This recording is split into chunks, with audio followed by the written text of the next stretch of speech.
Baik, eh, selamat datang di materi PPh Badan. Kali ini kita akan membahas mengenai cara menghitung PPh Badan mulai tahun pajak 2020. Baik, kita akan mulai.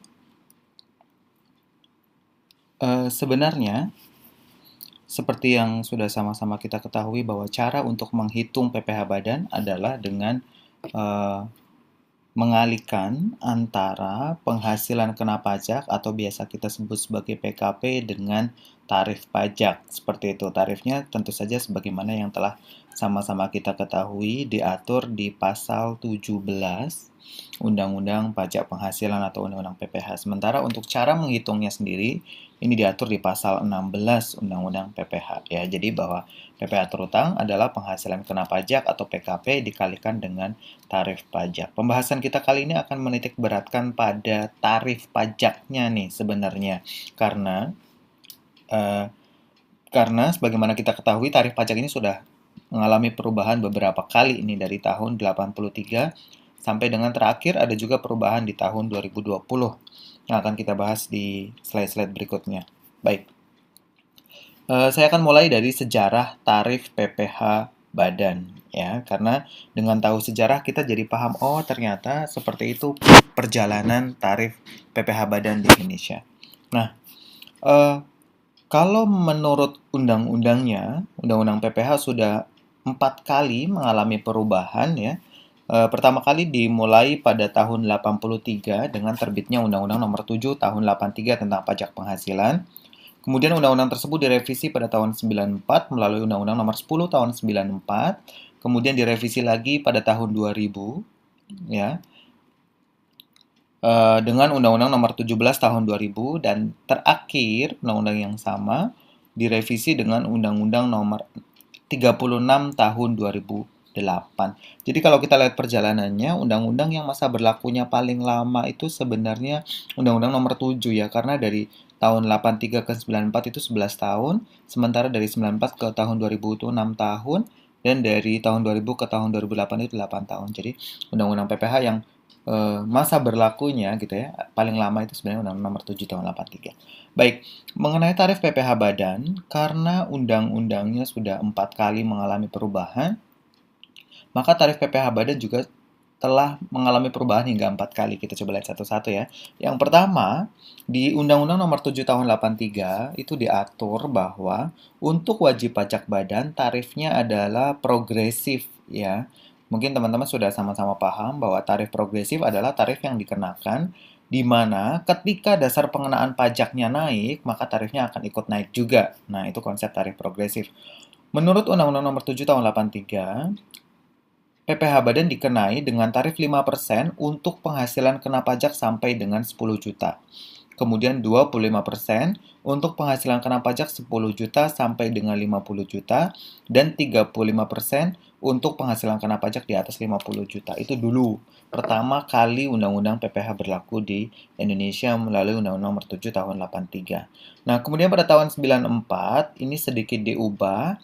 Perubahannya yang ada dua hal. Yang pertama di tarifnya dari 5, 25 dan 35 menjadi 10, 15 dan 30. Kemudian lapisan penghasilan kena pajaknya juga sedikit naik nih. Sebelumnya 10 juta, di tahun 94 diubah menjadi 25 juta. Itu Undang-Undang Nomor 10 Tahun 94. Kemudian di Undang-Undang Nomor 17 Tahun 2000 juga mengalami perubahan. Tarifnya sih tetap ya, 10, 15 dan 30, tetapi lapisan penghasilan kena pajaknya mengalami perubahan menjadi 50 juta hingga 100 juta gitu. Nah, sementara pada perubahan terakhir di Undang-Undang Nomor 36 Tahun 2008 itu khusus untuk PPh Badan itu berubah konsep dari yang tadinya tarif progresif menjadi tarif tunggal ya. Yang mana tarif tunggal ini sebesar 28% yang berlaku tahun 2009 dan setelahnya mulai tahun pajak 2010 tarif yang berlaku adalah 25% dan tarif ini berlaku sampai dengan tahun 2019. Khusus untuk tahun 2020 belum lama ini keluar peraturan pemerintah nomor 1 tahun 2020 yang telah disahkan dengan Undang-Undang Nomor 2 tahun 2020, di mana menurut Perpu tersebut tarif PPh Badan mengalami penurunan ya. Jadi tarifnya turun lagi nih dari 25% menjadi yang pertama sebesar 22% untuk tahun pajak 2020 dan 2021. Dan 20% untuk tahun pajak 2000 mulai tahun pajak 2022 dan seterusnya. Nah, ini sebagaimana diatur di Perpu nomor 1 tahun 2020 sebagaimana telah disahkan dengan Undang-Undang nomor 2 tahun 2020 ya. Jadi, sebenarnya dapat kita simpulkan bahwa tarif PPh Badan untuk yang berlaku tahun 2020 adalah 22%, sementara mulai tahun 2022 tarifnya menjadi 20%. Nah, selain tarif-tarif tersebut, ada juga pengaturan tarif lainnya nih. Yang pertama, ada pengurangan tarif sebesar 3% dari tarif yang seharusnya. Ini kalau kita lihat, untuk tahun 2020 dan 2021, ada pengurangan tarif sebesar 3%. Jadi, 22% dikurangi 3% menjadi 19%, atau 20% dikurangi 3% menjadi 17% mulai tahun pajak 2022. Bagi siapa? Bagi wajib pajak dalam negeri berbentuk perseroan terbatas atau PT dengan jumlah keseluruhan saham yang disetor dan diperdagangkan di Bursa Efek Indonesia paling sedikit 40% dan memenuhi persyaratan tertentu. Ya, ini sebenarnya di undang-undang lama juga sudah berlaku, cuma dulu pengurangannya 5%. Jadi kalau dulu untuk WP listing di bursa dengan sahamnya 40% diperdagangkan di Bursa Efek itu pengurangannya 5%. Jadi 25% dikurangi 5%. Tarifnya menjadi 20%, sorry. Sementara itu untuk ketentuan yang baru ini pengurangannya hanya 3% ya, karena tarifnya sendiri sudah mengalami penurunan. Kemudian ada tarif yang lainnya juga, itu sebagaimana diatur di pasal 31E Undang-Undang PPh. Pasal 31E Undang-Undang PPh ini sebenarnya salah satu fasilitas perpajakan yang bisa dimanfaatkan oleh siapa? Oleh wajib pajak badan dalam negeri yang memiliki peredaran bruto sampai dengan 50 miliar. Jadi kalau ada WP badan berbentuk apapun, PT, CV, firma gitu ya, dengan peredaran bruto sampai dengan 50 miliar, itu mendapatkan fasilitas pengurangan tarif sebesar 50%. Jadi kalau tarifnya tadinya 25%, dengan tarif ini menjadi 12,5%. Demikian juga kalau dengan undang-undang yang baru, kalau tarifnya 22%, maka dengan ketentuan ini menjadi 11%. Ya. Maka dengan fasilitas ini sebenarnya tarif PPh Badan itu makin sedikit gitu atau makin mengecil. Tetapi bagaimana mekanismenya nanti kita akan bahas di contoh-contoh kasus. Nah, dari hal-hal ketentuan tarif di atas, maka saya membuat skema pengenaan PPh Badan di Indonesia seperti ini. Yang pertama, untuk menentukan berapa sih pajak yang dikenakan kepada WP Badan, yang pertama kita lihat adalah berdasarkan pengenaan pajaknya, ya. Karena yang kita bicarakan di atas itu berlaku bagi wajib pajak yang tidak dikenai PPh final atau bersifat final.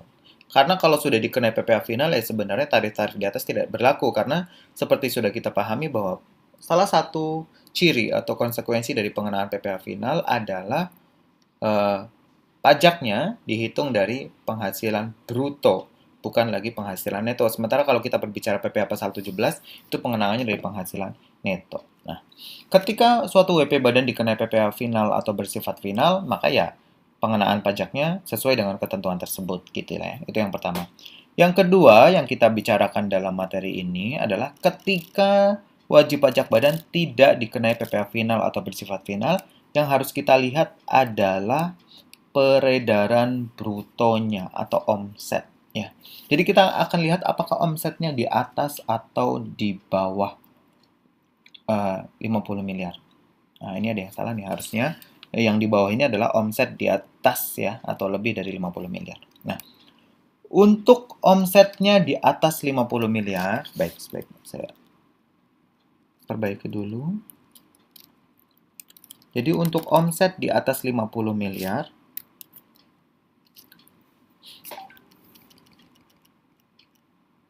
maka berlaku tarif sebagaimana kita bahas tadi. Jadi untuk omset di atas 50 miliar, cara pengenaan PPh badannya adalah penghasilan kena pajak dikali tarif. Atau dalam hal ini dikali 22% untuk tahun 2020 dan 2021. Dan dikalikan 20% untuk mulai tahun pajak 2022. Nah, ini ketentuan yang pertama. Sementara itu, untuk omset sampai dengan 50 miliar, itu nanti ada pencabangan lagi. Yang pertama, kita akan lihat omset apabila wajib pajak omsetnya sampai dengan 4,8 miliar, maka cara pengenaannya adalah langsung dengan menggunakan tarif pasal 31E. Jadi penghasilan kena pajak dikali 50% dikali tarif gitu ya. Sementara ketika peredaran brutonya di atas 4,8 miliar sampai dengan 50 miliar gitu ya, maka itu pengenaannya dua kali. Karena sebagian mendapatkan fasilitas 50%, sebagian lagi tidak mendapatkan fasilitas tersebut. Nah, nanti ini akan lebih jelas di contoh-contoh yang akan saya bawakan. Nah, sementara ini untuk tahun 2020 dan 2021, sementara untuk tahun 2022 seperti ini.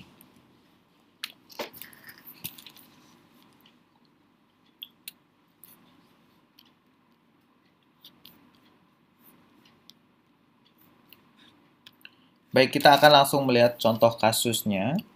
Yang pertama, untuk wajib pajak yang dikenai PPh final atau bersifat final. Apa sih yang dimaksud dengan PPh final atau bersifat final? PPh final itu artinya pajak yang dikenai secara langsung dari brutonya tanpa memperhatikan adanya biaya-biaya yang dikeluarkan wajib pajak untuk memperoleh penghasilan tersebut ya. Untuk PPh final sendiri contohnya ada PPh final atas jasa konstruksi, PPh final atas pengalihan hak atas tanah dan bangunan, PPh final atas sewa tanah dan atau bangunan. Jadi ketika wajib pajak badan bergerak di bidang-bidang tersebut, maka pengenaan pajaknya bersifat final. PPh-nya dikenai PPh final. Sementara untuk PPh bersifat final adalah PPh yang sebenarnya tidak final, tetapi dikenakan seolah-olah bersifat final ya. Contohnya pada pengenaan PP 46 tahun 2013 atau telah diubah terakhir dengan PP 23 tahun 2018 ya, di mana pajaknya dikenakan 0,5% dari peredaran bruto. Nah, ini contohnya. Yang pertama, PT Wijaya Berkarya merupakan pelaksana konstruksi dengan spesialisasi gudang di pelabuhan atau bandara. Jadi PT Wijaya Berkarya ini merupakan pelaksana konstruksi yang punya spesialisasi membangun gudang di area pelabuhan atau bandara. Pada tahun 2020, memiliki omset 56 miliar yang semuanya berasal dari jasa konstruksi, jadi tidak ada penghasilan lain, dan telah dikenai PPh final sesuai dengan ketentuan yang berlaku. Nah, dalam hal demikian maka pengenaan PPh badan atas Wijaya Berkarya ini murni atau semata-mata hanya berasal dari pengenaan PPh final tersebut. Yang kita bahas di atas tidak berlaku ya, karena semua penghasilan telah dikenai PPh final. Itu contoh yang pertama. Contoh yang kedua, PT ABC merupakan distributor kain yang memiliki toko di Blok A Tanah Abang, Jakarta Pusat. Peredaran usaha tahun 2019 sebesar 3 miliar dan pada tahun 2020 menghitung PPh-nya bersifat final sesuai ketentuan PP 23 2018 dengan tarif 0,5% dari omset ya. Jadi karena tahun 2019 omsetnya kurang dari 4,8 miliar, pada tahun 2020 PT ABC menghitung pajaknya dengan menggunakan tarif bersifat final sesuai dengan PP 23 sebesar 0,5%.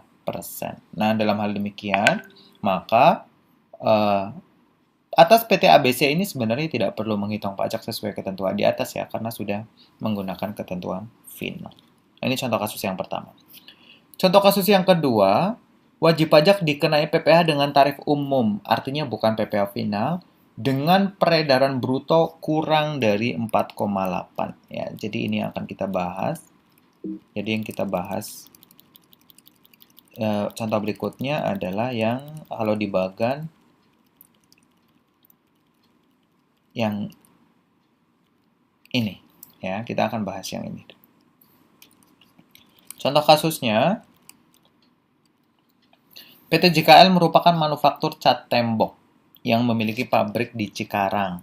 Pada tahun 2019, omsetnya mencapai 5 miliar rupiah. Ya, artinya pada tahun 2020 tidak menggunakan tarif PP 23 ya, karena sudah di atas 4,8 miliar.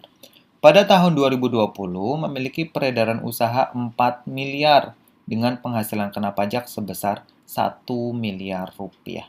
Karena peredaran usahanya kurang dari 4,8 miliar rupiah, maka atas wajib pajak ini langsung menggunakan tarif fasilitas sesuai pasal 31E ya. Maka PPh terutangnya adalah 1% dikali 50% dikali 11%. Harusnya dikali 22% ya. Maksudnya adalah dikali 22% atau sebesar 11%.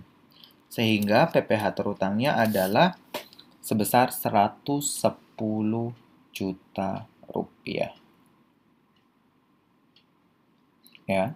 Karena penghasilan kena pajaknya adalah 1 miliar, fasilitasnya 50%, tarifnya 22%, sehingga PPh terutangnya adalah 110 juta rupiah. Contoh yang ketiga, ada wajib pajak badan dikenai tarif dengan tarif umum, peredaran brutonya di atas 4,8 miliar sampai dengan 50 miliar. Nah, ini sedikit rumit. Nah, contohnya seperti ini. PT MNO merupakan manufaktur pupuk yang memiliki pabrik di Karawang. Pada tahun 2019, omsetnya mencapai 32 miliar rupiah. Pada tahun 2020, memiliki peredaran usaha 30 miliar. Ya, jadi turun ya, bisa jadi karena COVID-19. Dengan penghasilan kena pajak sebesar 12 miliar. Ya. Jadi, peredaran brutonya 30 miliar. 30 miliar ini kan di atas 4,8 miliar, tapi kurang dari 50 miliar gitu ya. Dengan penghasilan kena pajak 12 miliar. Maka cara menghitung PPh terutangnya adalah kita akan bagi dua dulu nih PKP-nya. Dari PKP sebesar 12 miliar ini, sebagian akan kita cari yang mendapat fasilitas 50% dan sisanya adalah PKP yang tidak mendapatkan fasilitas. PKP yang mendapatkan fasilitas dihitung dengan cara memproporsikan 4,8 miliar rupiah dengan total omset. Ya, jadi 4,8 miliar dibagi total omset 30 miliar dikalikan dengan 12 miliar. 12 miliar ini adalah penghasilan kena pajaknya. Maka PKP yang mendapatkan fasilitas adalah 4,8 dibagi 30 dikali 12 miliar sama dengan 1 miliar 920 juta rupiah. Sementara PKP yang tidak mendapatkan fasilitas adalah sisanya. 12 miliar dikurangi 1920 itu 10 miliar 80 juta. Maka PPh terutangnya dihitung dengan cara, jadi PPh terutangnya kita hitung dua kali nih. Pertama kita kalikan tarif 11% atau yang mendapatkan fasilitas 50% dan selisihnya atau sisanya tarifnya tetap menggunakan tarif 22%. Maka PPh terutangnya adalah 1920 dikali 50% dikali 22%, ya ini yang mendapatkan fasilitas, ditambah dengan 10 miliar 80 juta dikalikan 22%. Ya, ini tarifnya tetap tarif sama. Sehingga besarnya PPh terutang sebesar 2 miliar 428 juta 800 ribu rupiah. Ya, jadi ada dua tahap. Yang pertama kita cari dulu penghasilan kena pajak yang mendapatkan fasilitas dan selisihnya adalah penghasilan kena pajak yang tidak mendapatkan fasilitas. Dan contoh terakhir, ketika ada wajib pajak badan dikenai PPh dengan tarif umum dan peredaran brutonya di atas 50 miliar. Ini cukup gampang karena ketika peredaran brutonya sudah di atas 50 miliar ya kita akan langsung kenakan tarifnya ya. Contohnya PT PKR merupakan manufaktur tekstil yang memiliki pabrik di Karawang. Pada tahun 2020 memiliki peredaran usaha 68 miliar dengan penghasilan kena pajak sebesar 24 miliar. Maka PPh terutangnya adalah langsung PKP 24 miliar kita kalikan 22%. sama dengan sebesar 5.280 juta rupiah. Nah, itu tadi kawan-kawan pembahasan mengenai tarif khusus PPh Badan yang berlaku di tahun 2020 ya. Sementara mulai tahun 2022 nanti tarifnya menjadi 20%. Saya menyediakan latihan soal yang bisa diklik di link di bawahnya. Nanti boleh dicoba dikerjakan. Terima kasih sudah menonton video ini. Jangan lupa like and subscribe ya. Serta follow Instagram saya di @nasikudinis.ma.